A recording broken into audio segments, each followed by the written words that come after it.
جو ایشو پاکستان کے اندر جو واقعی دل کاٹے دے رہا ہے وہ ہے دہشت گردی کا. افسوس 38 افراد شہید ہوئے کورم میں سر بسوں سے، اور پھر وہ پارا چنار میں بھی 15 سولجر شہید ہوئے. دیکھیے اب یہ وہ موقع آ گیا ہے جہاں پہ ہم کسی ایک نیریٹو یا کسی ایک بات پہ اگر سوچنا شروع کریں اس پیچیدہ مسئلے کو تو ہم کسی نتیجے پہ نہیں پہنچیں گے. یہ بچے جو مر رہے ہیں نا، یہ جو بچے شہید ہو رہے ہیں، یہ ہمارے بلا شبہ. اور آپ جانتے ہیں کہ ان میں سے بیشتر جو بچے ہیں وہ میرے بچوں کی عمر کے. جی جی. یہ مجھے کسی باپ کے لیے، اس سے جو بھی باپ ہو نا، وہ کسی جوان بیٹے کے بارے میں سنے نا کہ فلاں شہید ہو گیا، اس کا دل کٹ کے رہ جاتا. سر میں نے اپنے 2 کلاس فیلوز، ایک بچپن کا اور دوسرا کالج کا، وہ میرا دوست کے جس کے ساتھ 4 سال گزارے، وہ شہید ہوئے.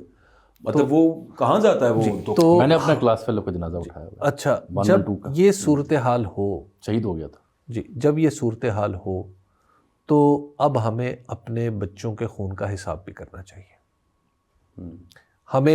ہم یقیناً کوئی ایسی غلطی کر رہے ہیں، ہم یقیناً دہشت گردوں کے خلاف جنگ میں کوئی ایسا نقطہ ہے جسے نظر انداز کر رہے ہیں کہ انہیں وہ یہاں تک ان کے حوصلے پہنچے ہیں اور یہاں تک وہ ہم پر حملہ کر سکتے ہیں.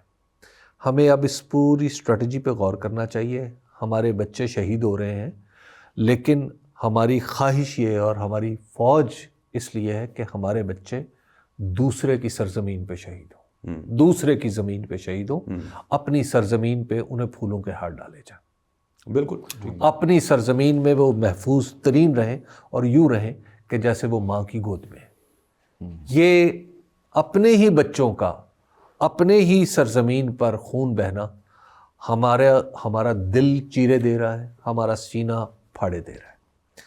اس پہ آپ اور میں کچھ نہیں کر سکتے، لیکن اس پہ جو لوگ ہیں، جو ہمارے اکابر ہیں، انہیں اس پہ ذرا دھیان سے غور کرنا چاہیے. ہم صرف رجز سن کے خوش نہیں ہوں گے. بالکل ٹھیک سر، آپ نے ہمیں حکمت عملی بتائیں، ہمیں یہ بتائیں کہ آپ کیا کر رہے ہیں. ہمیں یہ بات پتہ ہونی چاہیے. میرا بچہ پاکستان کے اندر شہید ہو رہا ہے.